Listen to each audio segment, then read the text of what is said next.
We got some big fights announced just before the UFC 315 press conference for Canada.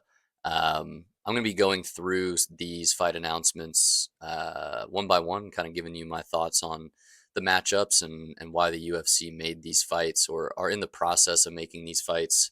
Some are actual fight announcements, and some are in the works and being planned, but fairly confident that they're going to be made. So, um, finally getting some good fight news. We also saw a video clip after the press conference yesterday of Dana stating that from here until October that we've got some badass fights planned, um, which I hope is true because we have not had the most exciting start to 2025 compared to 2023 and 2024. Those were really, really exciting years for the UFC, and they just haven't really lived up to it to start 2025. So hopefully he's not BSing, and we're actually going to get some solid cards in the upcoming months. But we'll get right into these fight announcements here. So starting off, we got a Brandon Allen versus a Marvin Vettori announcement. I'm going to be honest with you, I don't really understand this fight too much. This is going to be the number 11 versus the number 10. Brendan is number 11, Vettori is number 10. Um Not really quite sure why this matchup was made, but my initial thoughts are Brendan Allen by submission or Brendan Allen by decision. Marvin Vettori is one of the most boring fighters in the middleweight division. He went on a really big win streak when he was making his run to the title. Um, and and then he's just kind of struggled to put it together consistently after that. And again, very boring fighter. Decision. More decisions.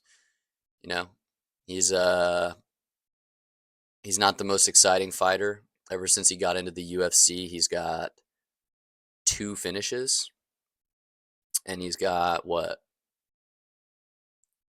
fucking 10, 15 fights in the UFC. He's got 2 finishes. So Marvin's not a very exciting fighter. He fights southpaw and is honestly just a really tough punching bag. We've seen him get beat up on the feet multiple times. He gets caught in these fights where he just struggles to go. He doesn't put anything together. He throws a leg kick, waits a little longer, throws a jab, nothing behind it. So we've seen him kind of get a little stale in fights where he struggles to really even get going. Um, and no one's gonna discount. I mean, he's tough as shit. Like, we've seen him get rocked a few times and very sketchy spots. But as far as excitement goes, this guy's not on the top of my list. He's not. Uh, I don't think that he's gonna be anywhere near a title shot in the future, especially with how the middleweight division looks right now. Like, I do not see Marvin Vettori beating anyone, which he's already lost to most of these guys, Jared Cannonier, Roman Dolidze twice. But like, he's not going to beat a fluffy. He's not. He's lost twice to Israel. He's lost to Whittaker. Like, everyone above him has already, for the most part, beat him, and not like it was a close one. There's no one in the top 10 that Marvin Vettori is going to beat, in my opinion. I would have, yeah, I don't know. I don't know why but this fight doesn't really make too much sense to me. I would have liked to have seen Brendan Allen go against like a Caio Bahayo or a Jared Cannonier maybe. Those would have been fun fights. I think there's a possibility that this Brendan Allen and Marvin Vettori fight is a little boring. It I could see it going that way. I could see Marvin being hesitant to engage. He's going to be the smaller guy in there, I'm almost positive. So 2 inches in height. I'm assuming there's probably a pretty good reach advantage for Brendan Allen as well. But yeah, I'm not a huge fan of this matchmaking. I'm glad to see Brendan Allen back in there. I think Brendan Allen is a fun fighter, but Marvin Vettori is just on his way out, in my opinion. Like I said just a couple minutes ago, I don't think we're going to see him beat anyone in the top 10 again, at least with the current division with who's in the top 10. They've all either already beat him, or there's a huge discrepancy in skill, and it's very apparent. So I like I said, I think Brendan Allen's probably gonna walk through Vittori if I had to guess. Walk through might be a little bit of a strong statement, but he's probably going to get it done in a relatively easy fashion. But next fight that got announced, that's not necessarily fully booked, but multiple sources have confirmed that it's being planned. There's no date yet. Um, I would say we're probably looking at UFC 318 down in New Orleans, maybe 319. But DeRitter looking to get right back in there after his dominant win over Bo Nickel. He didn't take any damage from Bo, so it's not surprising to see that he's going to have a quick turnaround. I don't think anyone saw this matchup coming. It's a little bit confusing because what would have happened if Bo Nickel would have won against DeRitter? Would the same matchmaking have happened that we're looking at right here? Like, would we have seen a Bo Nickel versus the number 5? I surely hope not. I mean, DeRitter has much more experience and was dominant in one. So it makes sense to me why he would fight the number 5 here. And it's a lot to lose for Robert Whittaker. Robert Whittaker is on a one fight loss, and he's about the toughest mainstay in the middleweight division. Robert Whittaker's been in the top 5 for at least the last 5 years. I'd be curious to know how long he's had his ranking in the top 5. And just when you think that he's gonna never lost two in a row, other than here, but he's not one of those guys that goes on losing streaks. His last fight against Hamzat was brutal. He got his jaw kind of snapped and teeth broken in. Doesn't surprise me that we saw a pretty decent layoff from Bobby Bones after that one, but lost to the current champ in Duplessis, and then lost to what most people would consider the most dangerous title contender in the division, probably in the UFC. So his only 2 losses, other than Israel Adesanya, are another champion and a soon-to-be champion, I would assume. If Hamzat may not beat Duplessis, but he has a good chance to, for sure. But this is I mean, Robert Whittaker versus Rainier, stylistically, kind of a fun matchup. DeRitter is going to have the, I think, obvious advantage if the fight were to hit the ground. But Whittaker has proven that his takedown defense, other than Hamzat, his takedown defense is pretty damn good. So I think DeRitter is going to make it a striking match. I think a lot of people are high on DeRitter right now, but Whittaker has turned down prospect after prospect that rises up the ranks, other than Hamzat. And and he's just always a fun fight. So not surprised that DeRitter's getting a quick turnaround. I was a little bit surprised at this matchmaking, but I don't hate it. I'm gonna be very excited for this fight. A lot to lose for Whittaker, going from number 5 to potentially going down in the rankings to the tens.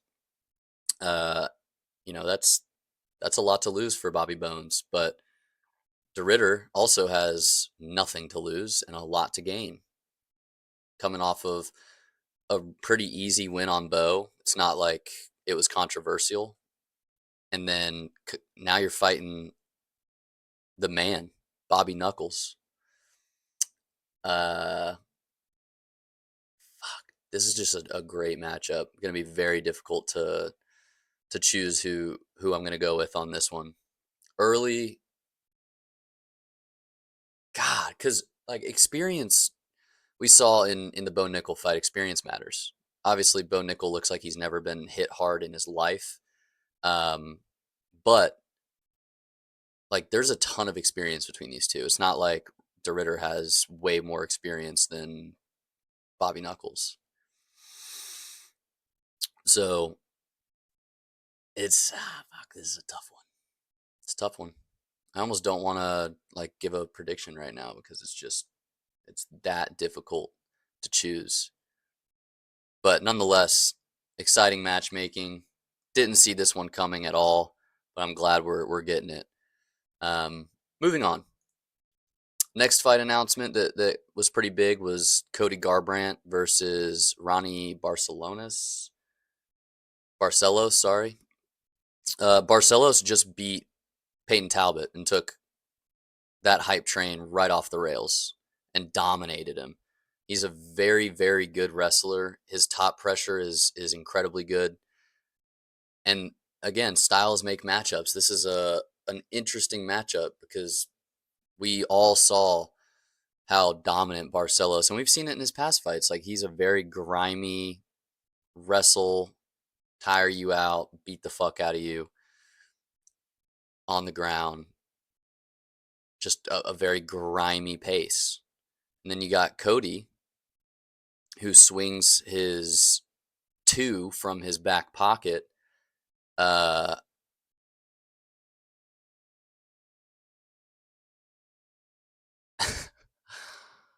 uh, this is just the all 3 of these are just not bad matchups. It's just like I would have never thought to make this matchup.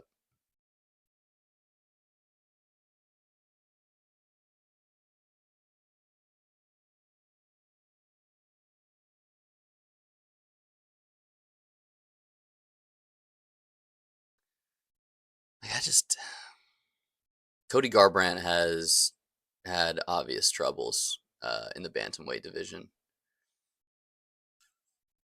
And not saying that like the bantamweight division is too much for him, but like the bantamweight division is the most in my opinion, it's the most skilled. It's up featherweight's right there too.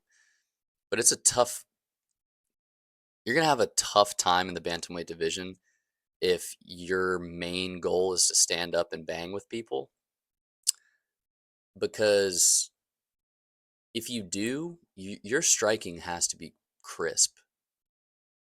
Because if not, you're going to have all these TKO losses. Really. And even in the fights that he's won, like he's not afraid to stand in the pocket and throw bombs, but he leaves himself open big time in a lot of his exchanges. We've seen it time and time again. He gets rocked, but he might rock the other person just a little bit more in that exchange. His chin is pretty. It comes and goes.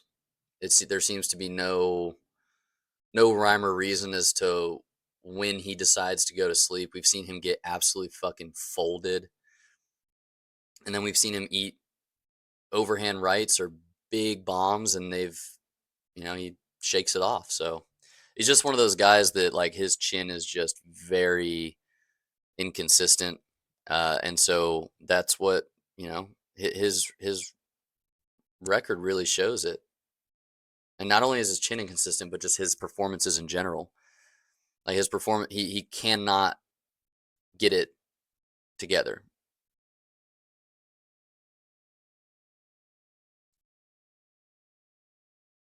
He's still young though. He's only 33. I think Ronnie is like 38. Yeah, looks like he's about 60.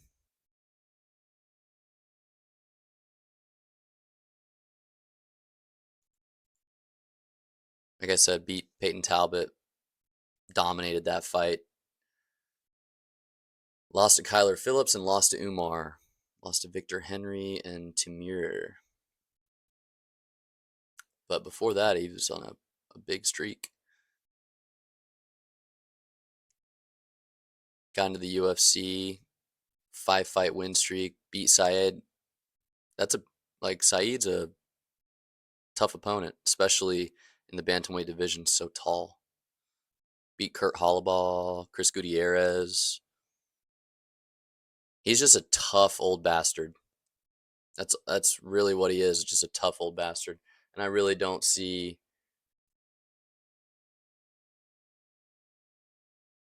I see this fight going one of two ways. I see it going very similar to how the Peyton Talbot fight went, where Barcelos uses his wrestling a lot.